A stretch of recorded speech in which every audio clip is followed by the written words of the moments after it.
ഭാരതത്തിൻ്റെ ചിരപുരാതന സംസ്കൃതി അത് കുറേയും കൂടിയും പ്രായോഗികമാക്കാൻ അവതരിപ്പിച്ച അവതാരമാണ് ആര്? കൃഷ്ണൻ. സാംഖ്യയോഗത്തെ യുദ്ധക്കളത്തിലേക്ക് കൊണ്ടുവന്നു, ഭക്തിയോഗത്തെ യുദ്ധക്കളത്തിലേക്ക് കൊണ്ടുവന്നു. അങ്ങനെ ജീവിതത്തിൽ വളരെ രസികനായി ജീവിച്ച് ആടി പാടി കൊച്ചു കുട്ടിയായിരിക്കുമ്പോൾ തന്നെ വെണ്ണ കട്ടിട്ടും അങ്ങോട്ടോടി ഇങ്ങോട്ടോടി സകല കുസൃതി തരം കാണിച്ചും, എന്നാൽ ഓരോ നിമിഷവും മറ്റുള്ളവരുടെ മനസ്സിനെ കൈപിടിച്ചുയർത്തി എല്ലാവരോടും പറയുന്ന ഒറ്റ കാര്യമുള്ളൂ. നമ്മൾ ഭാഗവതത്തിലെ കൃഷ്ണാവതാരത്തിലേക്ക് കടക്കുകയാണ്. കൃഷ്ണൻ ഈ ഭാരതത്തിൽ അവതരിച്ച അവതാരങ്ങളിൽ വെച്ച് പൂർണ്ണാവതാരാണ്. കൃഷ്ണസ്തു ഭഗവാൻ സ്വയം. കൃഷ്ണനോളം ഈ ലോകത്തെ സ്വാധീനിച്ച ഒരവതാരം വേറെ ഇല്ല. ഇപ്പോഴും കൃഷ്ണൻ അങ്ങനെ നിറഞ്ഞു നിൽക്കുകയാണ്. നിങ്ങൾ വൃന്ദാവനത്തിൽ പോയിട്ടുള്ളവർ കൈപൊക്കും, പോവാത്തവർ കൈപൊക്കൂ. എന്നെങ്കിലും ജീവിതത്തിൽ വൃന്ദാവനത്തിൽ പോകണം. എന്നെങ്കിലും ഒരിക്കൽ പോയാൽ നിങ്ങൾക്ക് മനസ്സിലാവും കൃഷ്ണൻ ഇന്നും ജീവിച്ചിരിക്കുന്നുണ്ടോ എന്ന്. നിങ്ങൾക്ക് ഉറപ്പ് വരും. കാരണം ആ തരംഗം, ആ ഒരു വൈബ്രേഷൻ ഇത്ര നിറഞ്ഞു നിൽക്കുകയാണ്. അതാണ് ഭാരതത്തിൻ്റെ മഹത്വം. എന്താണ് കൃഷ്ണൻ ഇത്രയും മഹത്വം? വേറെ ഒരു അവതാരങ്ങൾ ഇത്ര സ്വാധീനിച്ചിട്ടില്ല. ഉണ്ടോ? കൃഷ്ണൻ എന്താണ് ഇത്ര ഒരു മഹത്വം? കാരണം കൃഷ്ണൻ ജനിച്ച നിമിഷം മുതൽ 125 വയസ്സ് വരെ ജീവിച്ചു. ആര്? ആ ശരീരം ഉപേക്ഷിക്കുന്നത് വരെ എപ്പോഴും വളരെയധികം വൈബ്രൻ്റായിട്ട് ഈ സമൂഹത്തിനെ കൈപിടിച്ച് ഉയർത്തിയ ആളാണ് ആര്? ഏറെ തെറ്റിദ്ധരിക്കപ്പെട്ട അവതാരമാണ് കൃഷ്ണൻ, അല്ലേ? കൃഷ്ണനെ കുറിച്ച് ഇനി പറയാൻ ബാക്കിയൊന്നുമില്ല. 16,008 കെട്ടിയില്ലേ എന്ന് കൃഷ്ണനെ. ഇപ്പം നമ്മളൊക്കെ പറയുകയാണ് കൃഷ്ണൻ, നമ്മുടെ ദൈവങ്ങളൊക്കെ നല്ല മോറൽ ആവണമെന്ന് പറയുമ്പോൾ കൃഷ്ണൻ എത്ര കെട്ടി? കൃഷ്ണൻ രാധയെ പ്രേമിച്ചു. ഉണ്ടോ? കൃഷ്ണന്റെ സഖിയായിരുന്നു ആര്? രാധ. കെട്ടിയോ? രാധയെ കെട്ടിയോ? കൃഷ്ണൻ ചെയ്തത് ശരിയാണോ? അത് പറയുമ്പോൾ നിങ്ങൾക്ക് ഉത്തരമില്ല. പ്രേമിച്ച പെണ്ണിനെ കെട്ടാതിരിക്കുന്നത് ശരിയാണോ? എന്തേ മിണ്ടാതിരിക്കുന്നത്? ശരിയാണോ? പേടി നിങ്ങൾക്ക് പറയാൻ. ശരിയാണ് എന്ന് പറയുന്ന എത്ര പേരുണ്ട്? കെട്ടാതിരിക്കുന്നത് ശരിയല്ല എന്ന് പറയുന്നവർ എത്ര പേരുണ്ട്? ഒരു ഉറപ്പില്ല പലർക്കും. നിങ്ങളായിരുന്നു രാധയെങ്കിൽ കൃഷ്ണൻ ചെയ്തത് ശരിയാണോ? എന്താ ഉത്തരമില്ലാത്തത്? നിങ്ങളായിരുന്നു രാധയെങ്കിൽ ഉത്തരം നിങ്ങൾക്ക് കൃഷ്ണൻ ചെയ്തത് ശരിയാണോ? ആണോ? എന്നാൽ കൃഷ്ണൻ രാധയെ കല്യാണം കഴിച്ചിട്ടില്ല. രാധയോട്ട് കല്യാണം കഴിക്കണമെന്നും പറഞ്ഞില്ല. രാധ ഒരിക്കലും പറഞ്ഞില്ല എന്നെ കെട്ടണമെന്നോ. ഒരു ശ്ലോകം എവിടെയും കാണില്ല. നമ്മളിങ്ങനെ പാട്ടിലൊക്കെ കേട്ടിട്ട് രാധ തൻ പ്രേമത്തോടാണോ കൃഷ്ണ എന്നൊക്കെ ഇങ്ങനെ പാട്ടുകൾ കേട്ടിട്ടുണ്ട്.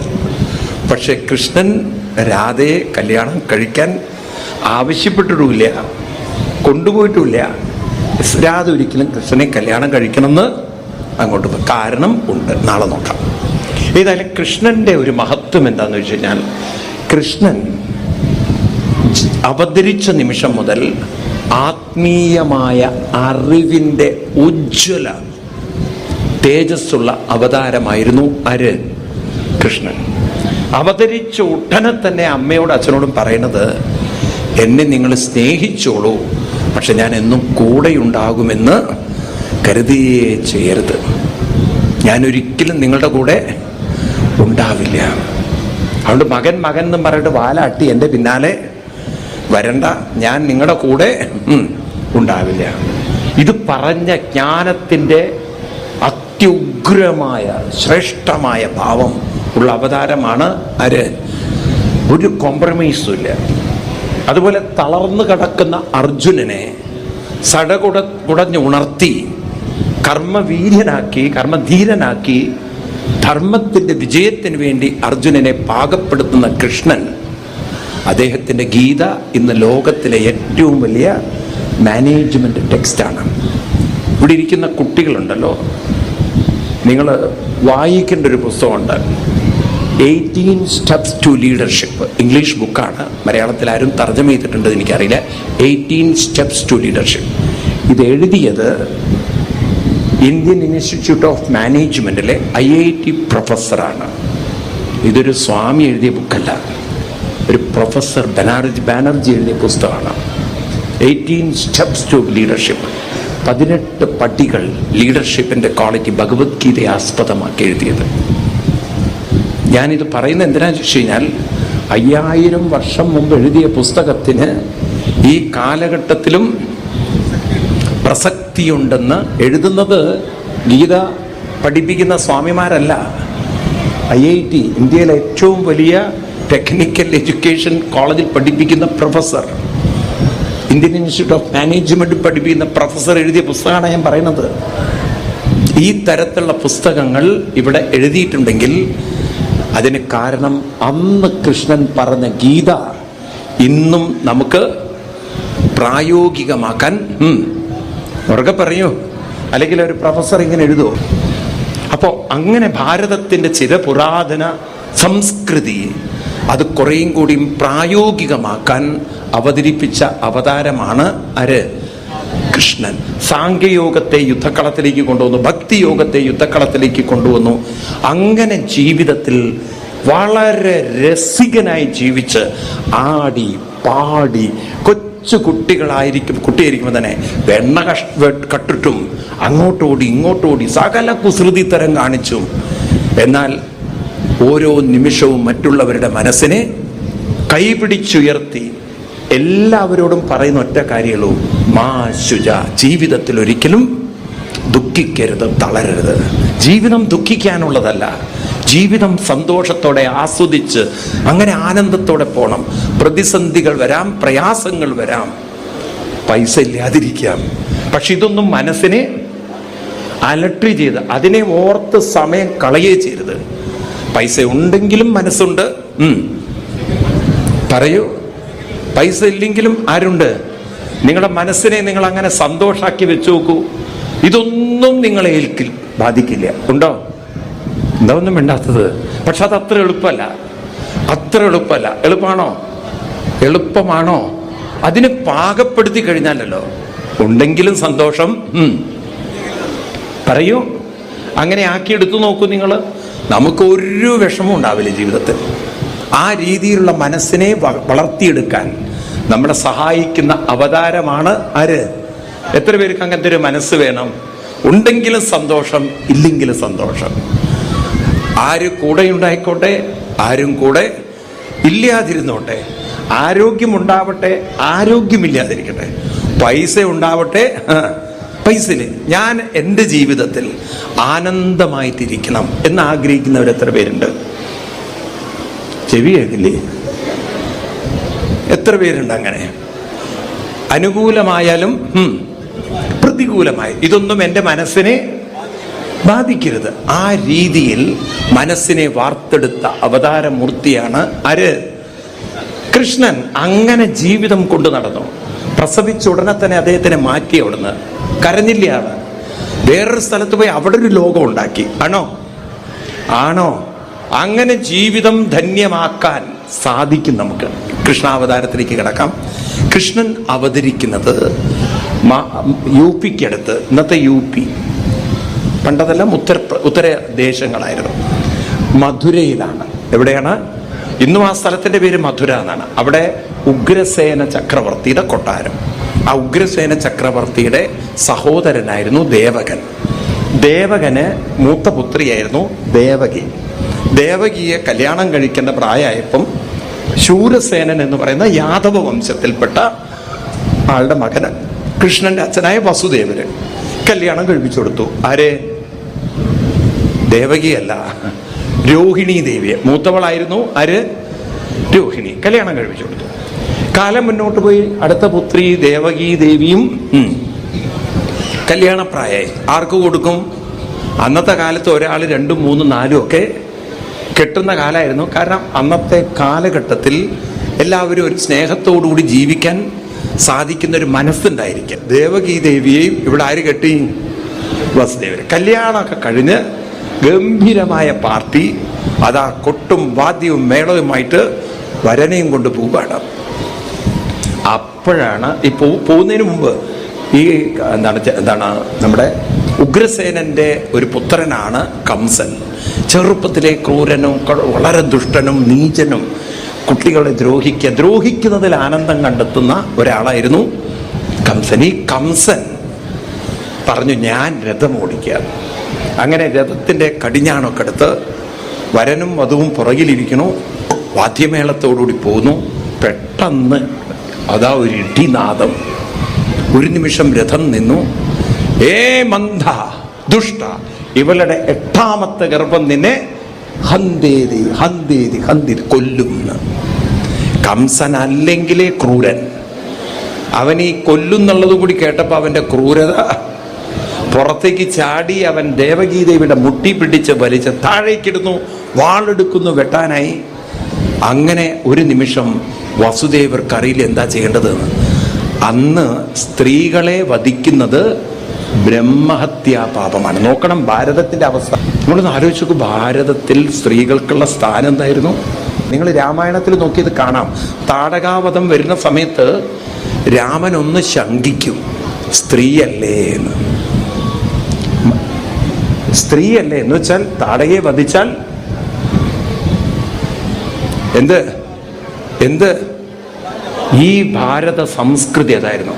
അപ്പൊ സ്ത്രീ തുല്യാണ്, സ്ത്രീ ശാക്തീകരണം, ഇതൊന്നും കേട്ട് നിങ്ങൾ പരിഭ്രമിക്കരുത്. സ്ത്രീ ആണിന് തുല്യല്ല. സ്ത്രീ ആണിനും പറയൂ ഏറ്റവും, കാരണം ആണിനേക്കാൾ കൂടുതൽ മനോബലമുള്ളവരായിരുന്നു ആര്? സ്ത്രീകള്. ഇപ്പോഴോ പറയേണ്ട ബാക്കി എന്താന്നുള്ളത്. അതുകൊണ്ടപ്പോൾ ആണിന്റെ പിന്നാലെ നടക്കേണ്ടി വരുന്നത്.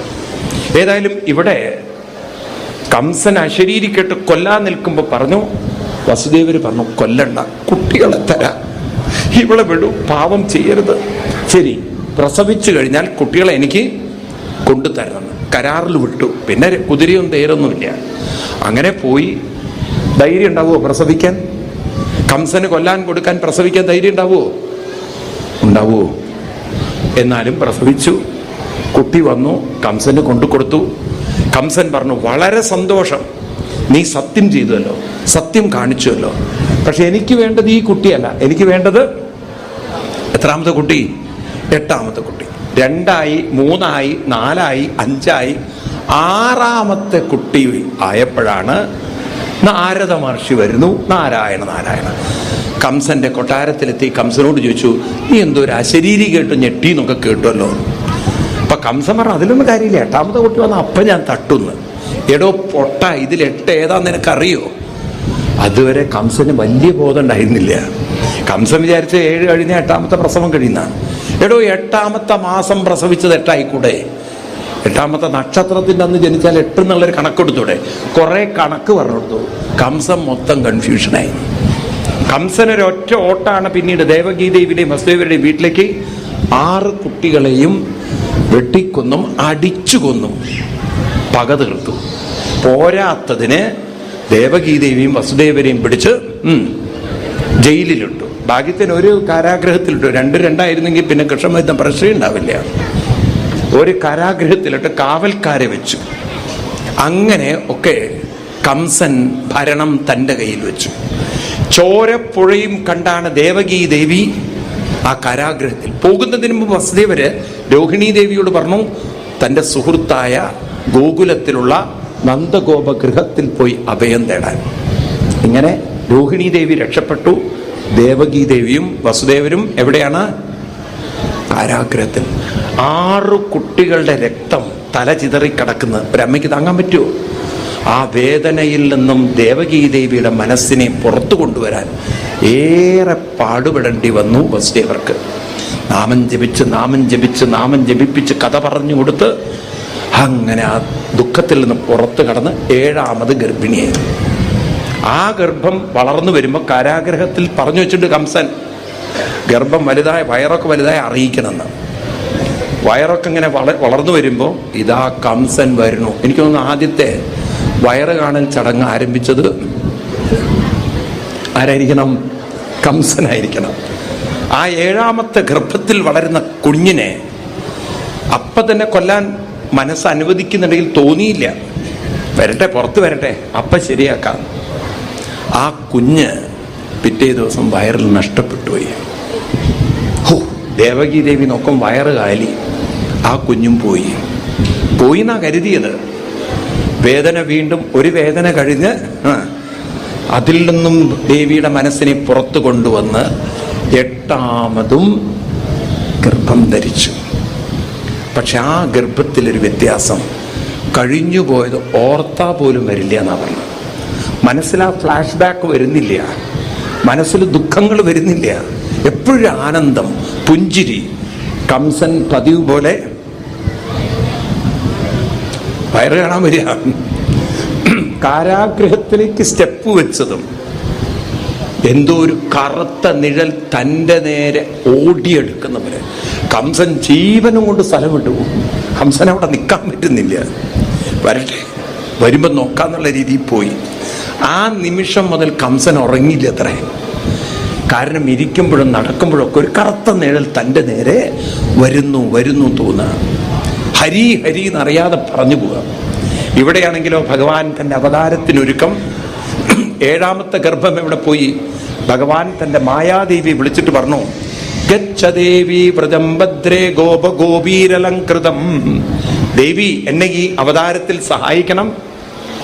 ദേവകീ ദേവിയുടെ ഗർഭത്തിലിരിക്കുന്ന എൻ്റെ സഹോദരനാവാൻ പോകുന്ന ബലരാമനെ ഇപ്പോൾ ഗോകുലത്തിൽ നന്ദഗോപുര ഗൃഹത്തിലിരിക്കുന്ന രോഹിണി ഗർഭത്തിൽ കൊണ്ടിടണം. ഇന്ന് ഈ കാലഘട്ടത്തിൽ ചില ആളുകൾ പറയും മിത്താണ് ഭാഗവതം എന്നൊക്കെ പറയുന്ന കുറച്ച് പുരോഗമനക്കാരോട് എനിക്ക് പറയാനുള്ളതാണ്, നിങ്ങൾ അംഗീകരിക്കും ഈ ഒരു വയറിൽ നിന്നും കുട്ടിയെ വേറൊരു വയറിലേക്ക് മാറ്റുന്ന ട്രാൻസ്പ്ലാന്റേഷൻ. കുട്ടിയെ ഒരു വയറ്റിൽ നിന്നും മറ്റൊരു വയറ്റിലേക്ക് മാറ്റാൻ പറ്റുന്ന ഒരു ടെക്നോളജിയിലേക്ക് ലോകം എത്തിയിട്ടുണ്ട്. ഉണ്ടോ? കേട്ടിട്ടില്ലേ? അന്ന് വ്യാസഭഗവാൻ എഴുതി വെച്ചിരിക്കുകയാണ് 5000 വർഷം മുമ്പ് രോഹിണീ ദേവിയുടെ വയറ്റിൽ നിന്നും ഒരു ഫീറ്റസ് അങ്ങോട്ട് ട്രാൻസ്പ്ലാന്റ് ചെയ്യുക, രോഹിണീ ദേവിയിലേക്ക് മാറ്റുക. നിങ്ങൾക്ക് ഇത് മുഴുവൻ നിഷേധിക്കാൻ പറ്റില്ല. മുഴുവൻ നിങ്ങൾ മിത്താണെന്ന് പറഞ്ഞ് നിങ്ങൾ ബഹുമാനിച്ചില്ലെങ്കിലും വേണ്ടിയില്ല, അവഹേളിക്കരുത്. അല്ലേ? നിങ്ങൾ വിശ്വസിക്കണ്ട, എന്നാലും കുഴപ്പമില്ല. പക്ഷേ ഇതൊക്കെ നുണയാണെന്നൊന്നും പറഞ്ഞ് നടക്കരുത്. അങ്ങനെ കുറച്ച് പുരോഗമനക്കാരൊക്കെ ഉണ്ട് നമ്മുടെ നാട്ടിൽ. ഉണ്ടോ ഇല്ലയോ? അവർക്കൊക്കെ പറഞ്ഞു കൊടുക്കണം ഇത്തരം കാര്യങ്ങൾ. ദേവകീ ദേവിയുടെ വയറ്റിൽ നിന്നും കുട്ടി എവിടെ എത്തി? രോഹിണി ദേവിയിലേക്ക്. എവിടെയാണ്? അതാണ് ബലരാമൻ. ബലരാമന് 2 അമ്മമാരാണ്. ഒന്ന് ദേവകീ ദേവിയും 2 അങ്ങനെ ദേവിയോട് പറഞ്ഞു. ദേവി പോയി നന്ദഗോപ പത്നിയായ യശോദാദേവിയുടെ ഗർഭത്തിൽ പെൺകുഞ്ഞായി വരണം. ഞാനിവിടെ ദേവകീ ദേവിയിൽ കൃഷ്ണനായി വരും. ഇവിടെ കംസനെ ഭയന്ന് വസുദേവരെന്നെ അവിടെ കൊണ്ടുവരും. ദേവി ഇങ്ങോട്ട് വരും. ഞാനാണ് ദേവി എന്ന് കരുതി കംസൻ കൊല്ലാൻ വേണ്ടി കാല് പിടിക്കും.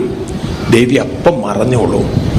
അങ്ങനെ ദേവി എന്നെ അനുഗ്രഹിക്കുക. കാരണം ഇനി ഈ ഭൂമിയിൽ ദേവിയെ ആളുകൾ ആരാധിക്കും, ആദരിക്കും എന്ന് പറഞ്ഞ് അങ്ങനെ ദേവിയെ അനുഗ്രഹിച്ചു വിട്ട് 8ാമത്തെ ഗർഭത്തിൽ ഭഗവാൻ വന്ന് ഇപ്പോഴത്തെ ആ ഗർഭം പൂർണ്ണമാവുന്നു.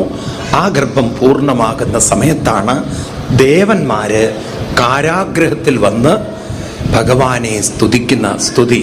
സത്യവ്രതം സത്യപരം ത്രിസത്യം സത്യസ്യ യോനിം നിഹിതം തസത്യേ സത്യസ്യ സത്യമൃത സത്യനേത്രം സത്യാത്മകം ത്വാം ശരണം പ്രപന്ന.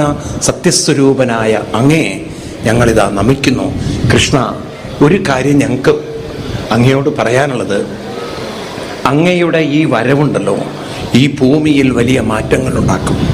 ഈ ഭൂമി മറ്റൊന്നായി മാറും.